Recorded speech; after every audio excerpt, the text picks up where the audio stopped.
Tangis Supriyani, guru honorer ditahan karena tegur siswa, terpisah dari bayinya. Tangis Supriyani, guru honorer di Sulawesi Tenggara yang ditahan usai tegur siswanya. Kini Supriyani yang ditahan Kejari, Konawe Selatan terpisah dari bayinya. Tak hanya itu, sebelumnya Supriyani juga gagal jadi PNS dan dimintai uang damai 50 juta rupiah. Seperti diketahui, kasus Supriyani, guru honorer di Sultra, ditahan usai tegur murid yang merupakan anak polisi. Ia dituduh menganiaya siswanya berinisial M yang duduk kelas 1 SD. Terkini, kasus yang menjeratnya membuat Supriyani harus terpisah dari bayinya. Ia juga harus mengubur mimpinya menjadi pegawai negeri sipil pada tahun 2024 karena proses pidana yang dihadapinya.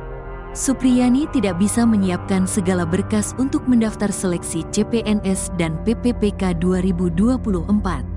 Langkahnya ini terhenti setelah ditahan oleh Kejari Konsel. Padahal dirinya sudah menjadi guru honorer selama 16 tahun.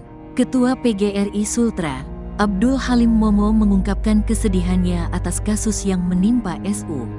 "Saya sedih.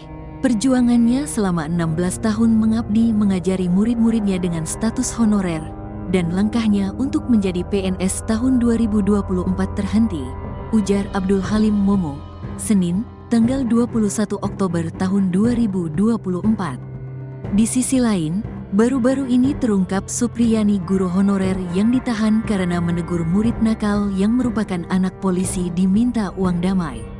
Tak main-main, orang tua murid yang merupakan anggota Polsek Baito itu disebut meminta uang damai sebesar 50 juta rupiah.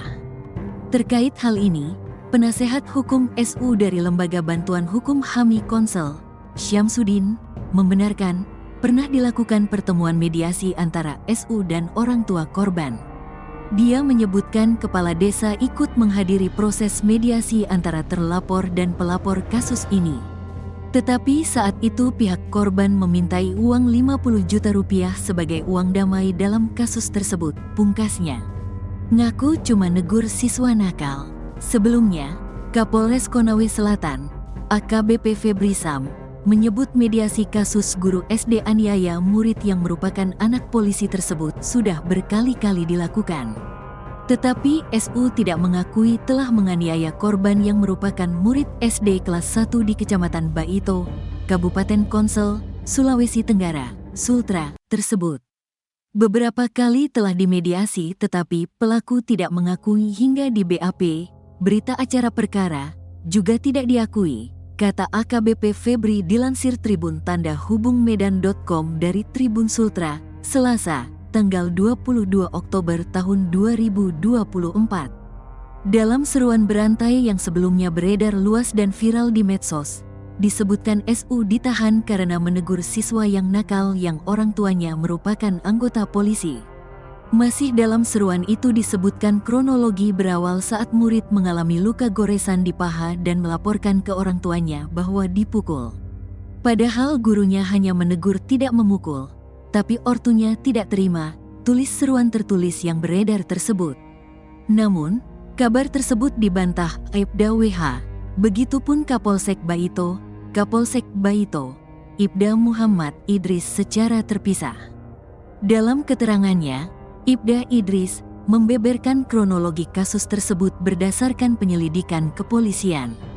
Berdasarkan laporan, informasi korban mengalami kekerasan bermula saat ibu korban N melihat ada bekas luka di paha bagian belakang anaknya. Kamis, tanggal 25 Oktober tahun 2024, sekitar pukul 10 WITA. N kemudian menanyakan luka itu kepada anaknya M. Tetapi korban mengaku terjatuh bersama ayahnya saat berada di sawah. Keesokan harinya, saat hendak dimandikan ayahnya untuk salat Jumat, N mengonfirmasi suaminya tentang luka paha korban. Sang ayah menanyakan luka itu, korban menjawab jika lukanya karena dipukuli sang guru SU di sekolah. Rabu, tanggal 24 Oktober tahun 2024. Setelah itu, orang tua korban mengkonfirmasi saksi yang disebut korban melihat atau mengetahui kejadian tersebut.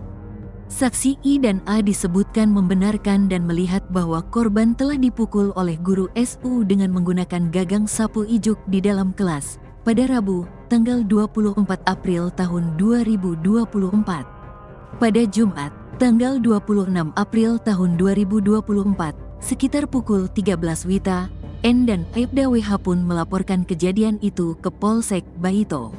Atas laporan itu, penyidik Polsek meminta keterangan SU, namun dia mengaku tidak pernah memukul korban hingga luka.